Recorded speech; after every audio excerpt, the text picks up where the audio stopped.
Turn to page 189 in your textbook. We made it to page 3 of your notes last time, and that's where we are going to pick up. Remember, of course, we're studying the nervous system. There's not a lot of pages to this particular module, not a whole lot to look at. You know, we introduced the difference between the CNS, the central nervous system, the brain and the spinal cord, and everything else, which are the spinal nerves here, and the peripheral nervous system, the spinal nerves. We introduced that last time. We introduced a neuron itself in terms of its anatomy. That's on page 183. All of these are great things to draw. Not necessarily will you use them on the test. You'll get some extra credit if you do, but it's just such a nice way to learn. I mean, it just is. And you don't have to be an artiste. You know, you don't have to be. Just went out of my head. You don't have to be an artist, all right? Because any kind of drawing it stimulates the right brain, and you learn better. And then we looked at the types of neuroglia. Remember, this particular chapter is not a lot about the neuroglia, but it is about it somewhat. And we gave you some illustrations of what the neuroglia does. So that brings us to nerve structure on page 189. And you see the structure of a nerve, and it kind of reminds you of something, doesn't it? And it should. A little bit like a muscle, isn't it? A muscle cell. So notice this stuff here, the epineurium in terms of it. See, the epineurium is the little brown stuff. It's identified there in figure 7.5. Epi is on top, remember, and neurium is nerve. It's the shiny white wrapping of collagen on the top of a nerve. It encloses several bundles or fascicles of axons.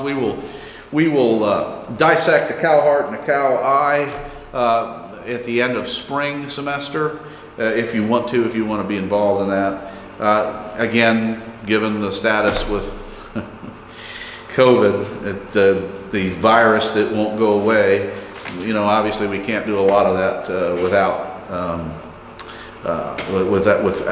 the situation as it is, but we'll do something. But anyway, you will see the white wrapping on those nerves in terms of the outside portion.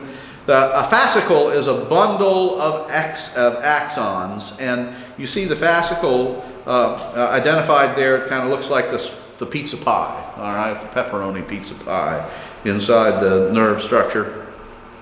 The perineurium wraps a fascicle, all right? Again, you see a particular fascicle that's been sort of drawn out from the rest of the nerve, and you see the perineurium. It looks a lot like the epineurium, doesn't it? Well, it wraps a fascicle. It's made of the same collagen that makes up the epineurium.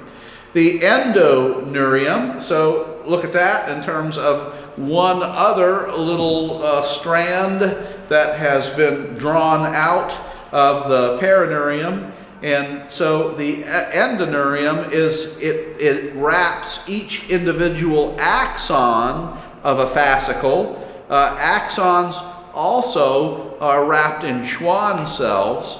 Remember, muscle cells were wrapped in an endomysium and bundled together in fascicles, which were wrapped in a paramecium.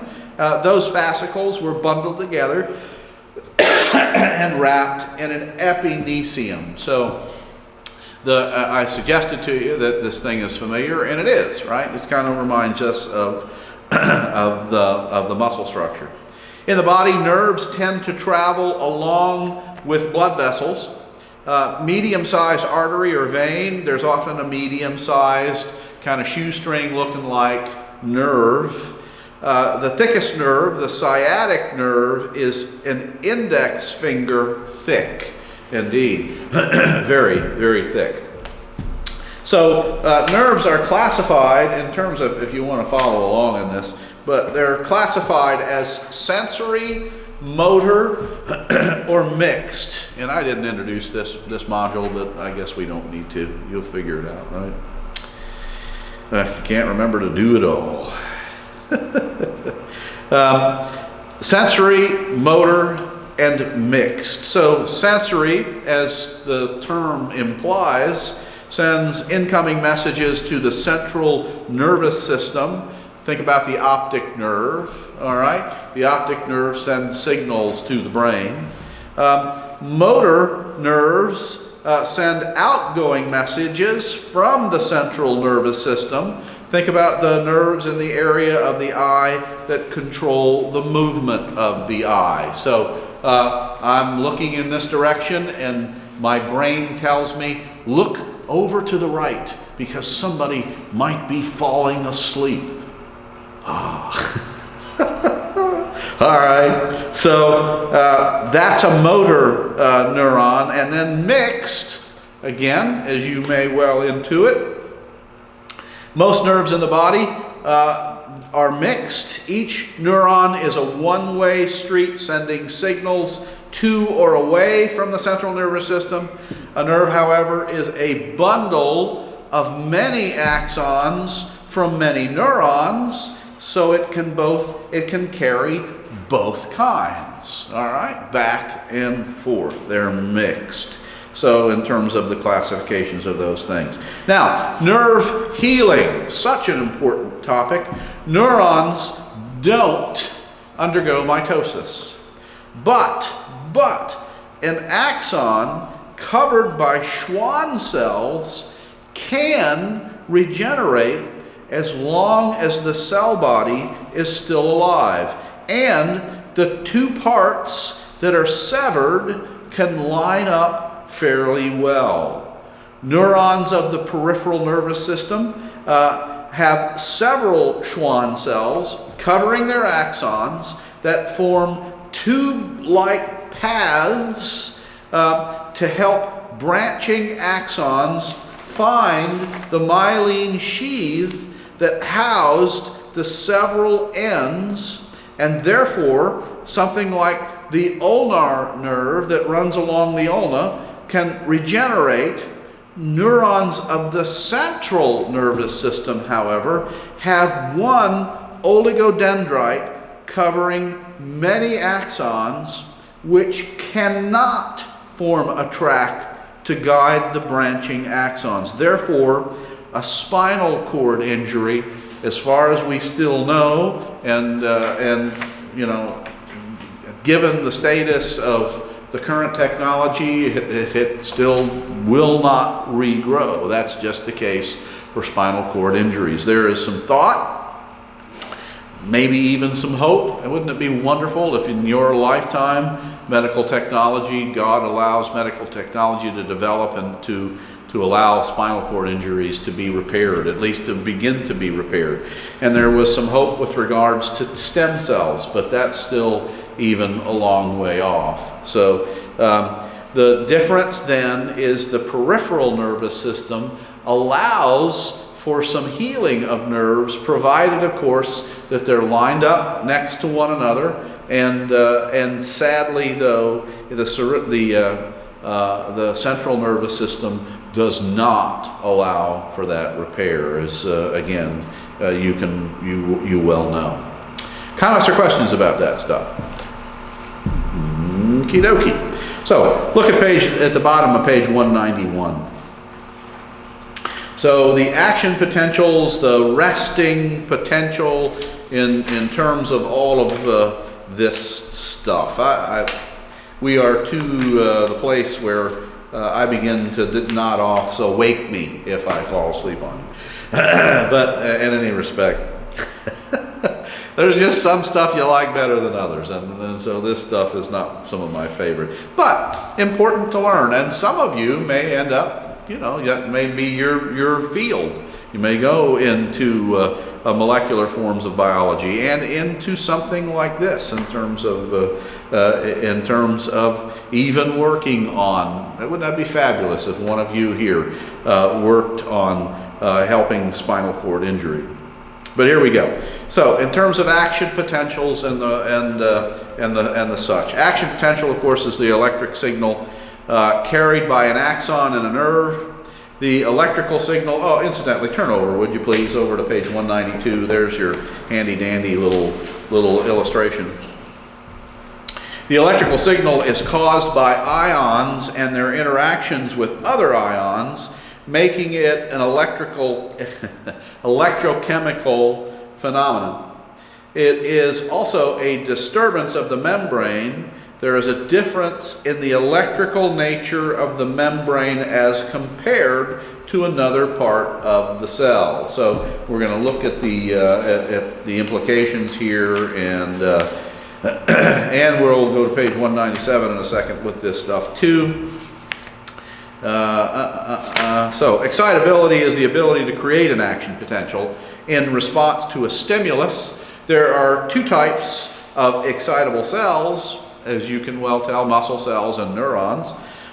In response to a neurotransmitter released at a synapse, a muscle cell will generate an action potential which ultimately leads to a contraction of a muscle. That's what we looked at in prior modules. Neurons also create action potentials in response to stimuli. The neuroglia do not. Okay? The potential difference is a measure of the charge difference across the cell membrane, usually measured in millivolts. This difference in charge between the surface of the membrane and the inside of the axon at rest is called polarized. All right? So, it just is what it is. So at rest, there is no action potentials running down the axon. That's sort of intuitive in the language there itself. So this is a summary of the stuff that I want you to know with regards to this. So the cell membrane actively transports three, and I tell you, excuse me a second. Yeah. Depolarization. Yeah, I'll just go with that then. All right, let me just read this. So, the cell membrane actively transports 3 sodium ions out of the cell for every 2 potassium ions it actively transports into the cell. And as a result, during the resting phase, more positive ions are found outside of the cell than inside the cell. In addition, some of those potassium ions leak back out of the cell through diffusion. Now, since the sodium ions can't diffuse back in, this results in even more positive ions on the outside surface of the cell. This effect and the fact that there are more negatively charged proteins trapped inside the cell work together to make the resting potential of an axon. The resting potential is negative. It's a minus 85 millivolts because the inside of the cell is so much more negative than the outside of the cell. Resting doesn't, though, mean the use of no energy. It requires a breakdown of ATP to fuel this sodium-potassium exchange pump. So that's sort of a summary of what it is to be at rest. Turn over to page 4. And in terms of the next descriptions, we're going to be looking at page 195 and 197, and actually briefly too back to 192 in terms of that figure as well. So you have an action potential, and that's you were sitting there just resting, all right, just kind of like you are now, sound asleep in terms of this material, and you're interrupted. All right. Maybe we're coming up to something that's interesting. But anyway, so the neuron is resting, and it's interrupted in terms of its resting potential with a stimulus. So when a stimulus, and it can be all sorts of things, right? It can be light, it can be heat, it can be chemicals, something on your skin. It can be moving cells, a mosquito landing on you as well. When a stimulus occurs, channel proteins in the axon which conduct sodium open, and as a result, sodium ions rush into the cell because the excess of sodium ion concentration outside of the cell. Inside of the cell, remember we said it was more negative than outside, so the positive charge on the sodium ions is attracted to the negative charge inside the cell. Come here to me, baby. Yeah, I'm attracted to you. And so in they go, and eventually so many sodium ions have entered the cell that the inside, which was formerly more negative, becomes more positive than the outside of the cell, and the potential difference reaches, we're back again to page 192. Notice there, it reaches about plus 30 millivolts. Well, actually, we're not back to there. But that process is called depolarization. All right? Well, just at the peak of depolarization, the potassium channels open, causing potassium ions to rush out of the cell. They do this because the concentration of potassium ions is higher inside the cell, so diffusion acts to even out that concentration, and also the inside of the cell is no more positive than outside of the cell, and the positive potassium ions are repelled from inside of the cell. This motion of the potassium ions restores the potential difference to something just slightly more negative than where we started, the minus 85 millivolts. And that's called repolarization. After repolarization, all the channels close, the sodium potassium exchange pump brings potassium ions back into the cell, and then they send sodium ions back out of the cell, restoring the rest phase. And all of this occurs over 2 or 3 hours. No, just in faster than you can blink an eye, in milliseconds.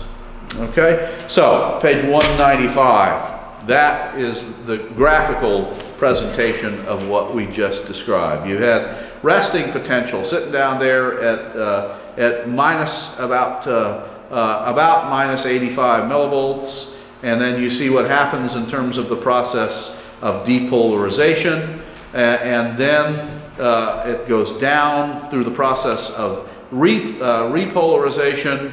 You pass the threshold and then back down to the resting potential. So, and again, time is simply a matter of milliseconds. And that is the process by which an action potential stimulates a nerve cell. And again, very quick, and even if it's not very interesting. At least to me, but maybe to you. All right, so in terms of all this stuff, turn over to page 197. Basically what I've done, at least a lot of that too. Let's see here. Well, you know, that pretty much describes what we just said. In fact, that's what that is. In terms of the potassium channel proteins, the opening of these things, you see kind of a graphical presentation of that as well. that whole shebang. So turn one more page. The action potentials, the stimulus, and conduction.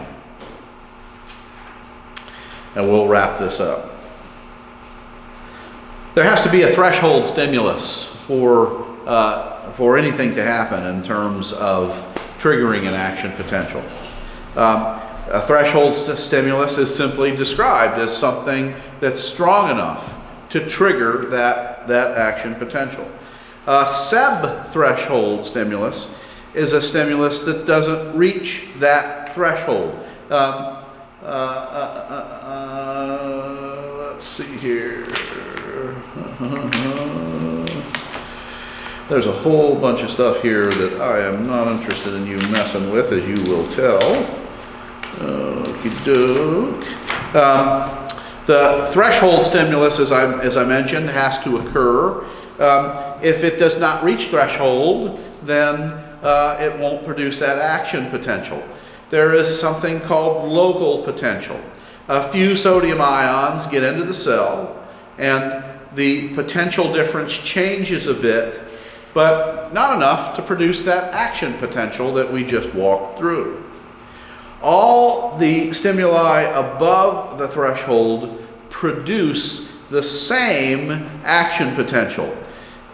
What's different, the intensity of the stimulus or the stimuli, that means, you know, the hardness of the hit or the temperature, the height of the heat, depends not on the size of the action potential, but on the frequency of action potentials. In other words, well, think of it this way. Hot water produces more stimuli per second than cooler water. So you're going to feel hot water, and you're going to want to jerk your hand away from hot water much more so than cooler water because of the number, the number of stimuli that hot water generates. And again, it's a form of energy, right? There's heat in the hot water, and so the frequency of those action potentials determine then the response. Every one of the action potentials, again, is the same itself. It simply has to do with the frequency. The refractory period is a time when no action potential can be generated, and on the neuron, because one is already in progress. That's the reason why action potentials don't travel both ways on a given axon at the same time. The absolute refractory period, no matter how strong the stimulus, no action potential can occur that way either. The relative refractory period is the time during which the neuron is not ready to create an action potential, but if the stimulus is strong enough, it will do so. There are two ways action potentials are conducted down an axon, and they're based on the two types of axons. So we are finally to something you can look at. And we looked at or just discussed the absolute and relative refractory periods. But look on page 201 in terms of the myelinated and unmyelinated axons. So in terms of these action potentials being conducted down axons, there are unmyelinated axons. Schwann cells encase several axons, and action potentials travel the entire length of the axon. In these, there is continuous conduction in which each action potential is stimulating the next little section of the axon. And you can sort of get that picture with respect to figure 711. The myelinated axon is in some respects easier to comprehend by virtue of the picture. Several Schwann cells encase one axon, and the action potential hops thereon in terms of these Schwann cells. The myelin sheaths act as insulation in between these insulating coverings there. The nodes of Ranvier, remember we identified those last time, are the little gaps. The action potentials leap from node to node, traveling much faster. Saltatory conduction is that leap. Think about it this way. When you cut yourself in a specific way anyway, there is immediately sort of a sharp pain that travels quickly to the central nervous system, and that's accomplished vis-a-vis these myelinated axons. And then after you feel that initial, as a matter of fact, pulling a chair apart the other day, so I drug my hand across some open staples that happened to be razor sharp.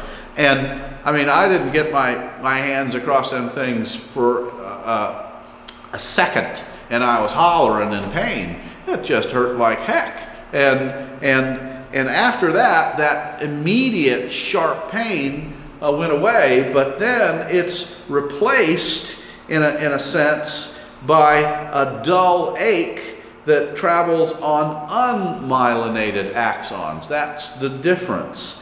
Another example is this. Newborn calves can get up immediately and walk compared to human babies who really, a human infant pretty much can't even lift its own head. Calves are born with a good fraction of their axons myelinated.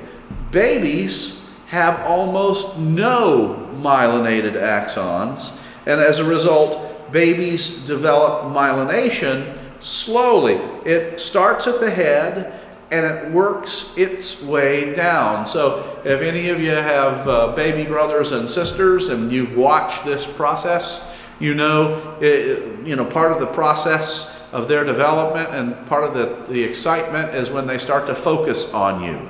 And then they'll smile. And then probably the next step is when they hold their head up, and how fun and exciting that sort of thing is. And then they're able to sit up. And in a year or so, depending on the child, I think my oldest actually walked at about 9 months. She was an early walker.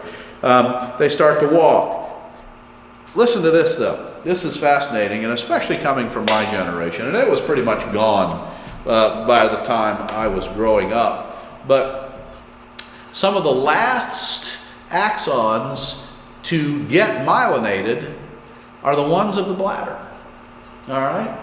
And when we moved here, the director of pediatrics at Huntsville Hospital described this in ways that we had sort of intuitively figured out, and that is that you don't punish older kids for wetting the bed. I mean, you just don't. And he explained at the time, not in the detail that we are describing for you this morning, but he explained at the time that neurologically, some children develop faster than others, and in terms of the anatomy of the development of the bladder. And so those that don't develop as fast, you just got to be patient with. They don't choose to wet the bed. It just happens. It continues to happen. The development of bladder control is something that happens near the very end in terms of anatomical development with regards to the neurons. And so, again, I never heard of anybody being punished, but I did hear in terms of the generations prior to me, parents would get mad at kids and hang sheets outside as shaming and that sort of thing, older kids, and how sad that was. I had one of my daughters, I think she had to wear a pull-up until I think she was like in 2nd grade, something like that. And in fact, she didn't ever want to spend the night with anybody. She thought that was embarrassing, but it really wasn't. It's just that her anatomy hadn't developed up until that point. So that's the process, though, of myelination, and the difference between the transmission of action potentials along unmyelinated and myelinated axons. That's an interesting point there. Excuse me. This congestion has been something else this winter. The larger the diameter of the axon, the faster the action potential travels, and there is less electrical resistance. So if you turn over to page 202, and we're also sort of a depiction of that traveling, that conducting those action potentials along the myelinated axons and the skipping that they do. That is actually what I want you to know for this module. The rest of it I'm uninterested in you knowing, and there is quite a bit. I'd be delighted for you to read through it, but I'm not going to hold you responsible for any of it, just these 4 pages, all right? And in terms of it, is there any questions with respect to what we just concluded this morning? I told you we would, well, we didn't finish up that soon, but I told you we'd finish up a little earlier this time. Is there any questions about any of that stuff? Did you wake up in time to ask any questions? I don't know what it is with this stuff, other than the last point, which, like I say, that's real world in terms of myelination and not immediately applicable to me, but the rest of the stuff has always kind of been a bit of a snooze, as you can tell.